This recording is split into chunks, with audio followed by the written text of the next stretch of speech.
2024 সালে আন্দোলন কোনো ব্যক্তি, দল বা গোষ্ঠীর নয়। অসংখ্য অগণিত পরিবার সব হারিয়ে ছিন্ন বিচ্ছিন্ন হয়ে গিয়েছে। শুধুমাত্র জুলাই গণ অভ্যুত্থানেও 1400-ও বেশি মানুষ শহীদ হয়েছেন, আহত হয়েছেন 30,000-এর মতন মানুষ। এই 30,000-এর মতন মানুষের মধ্যে এমন কিছু মানুষ আছেন যাদের সংখ্যা 500-র মতন, যাদের কারো এক চোখ অথবা কারো দু চোখই নষ্ট হয়ে গিয়েছে, পঙ্গু হয়েছেন অনেকে।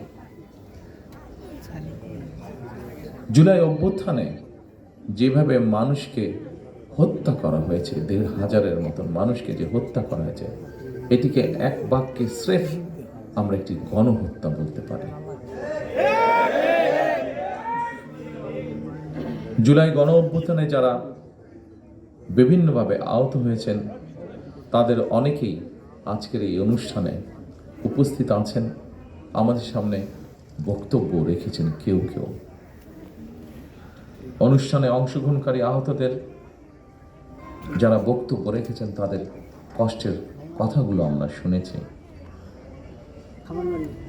প্রিয় ভাইরা, আপনাদের কারণেই, আপনাদের সাহসী ভূমিকার কারণেই যারা শহীদ হয়েছেন, যারা আহত হয়েছেন, আপনাদের সাহসী ভূমিকার কারণেই ফ্যাসিবাদী চক্র শুধুমাত্র রাষ্ট্র ক্ষমতা নয়, বরং এই দেশ ছেড়ে পালিয়ে যেতে বাধ্য হয়েছে। 2024 সালের 19 আগস্ট আমি আপনাদের ভূমিকার কথা স্মরণ করে একটি বক্তব্য রেখেছিলাম।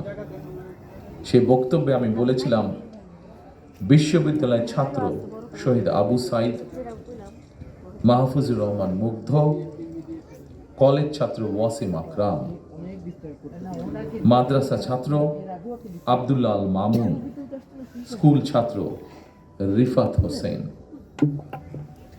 কুমিল্লার আইনজীবী আবুল কালাম, চুয়াডাঙ্গার রাজমিস্ত্রি উজ্জ্বল হোসেন, নোয়াখালীর দোকান কর্মচারী আসিফ,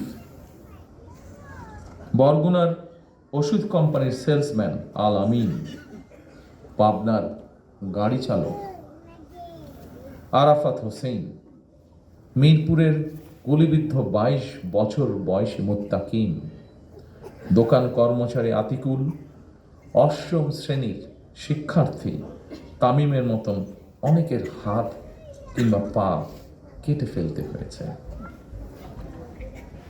গণহত্যা থেকে 6 বছরের শিশু রিয়া গোপাও কিন্তু রেহাই পায়নি সেদিন।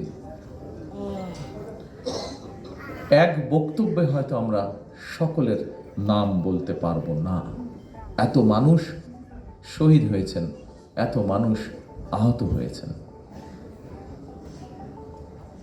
ফ্যাসিবাদ শাসন শোষণের বিরুদ্ধে 2024 সালের গণ অভ্যুত্থানে দল, মত, ধর্ম, বর্ণ নির্বিশেষে দেশের স্বাধীনতা প্রিয় গণতান্ত্রিক আমি প্রত্যেকটি সেক্টরের প্রতিটি শ্রেণী পেশার মানুষ সেদিন রাজপথে নেমে এসেছে।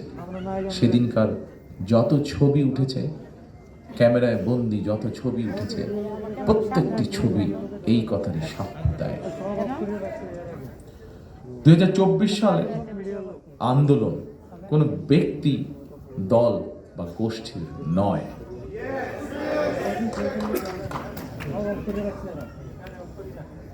সম্মানিত উপস্থিত শহীদ পরিবারের সদস্যবৃন্দ, সম্মানিত জুলাই যোদ্ধারা, এই আন্দোলন ছিল সত্যিকার অর্থেই অধিকার হারা গণতান্ত্রিক আমি মানুষের গণ আন্দোলন।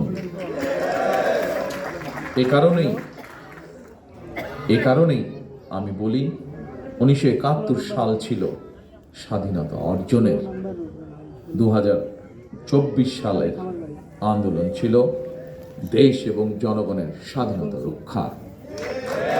সুতরাং 2024 সালকে যদি সুসংহত করতে হয়, তাহলে দেশের সকল নারী পুরুষ তথা প্রতিটি নাগরিকের রাজনৈতিক এবং অর্থনৈতিক স্বাধীনতা নিশ্চিত করা অবশ্যই প্রয়োজন।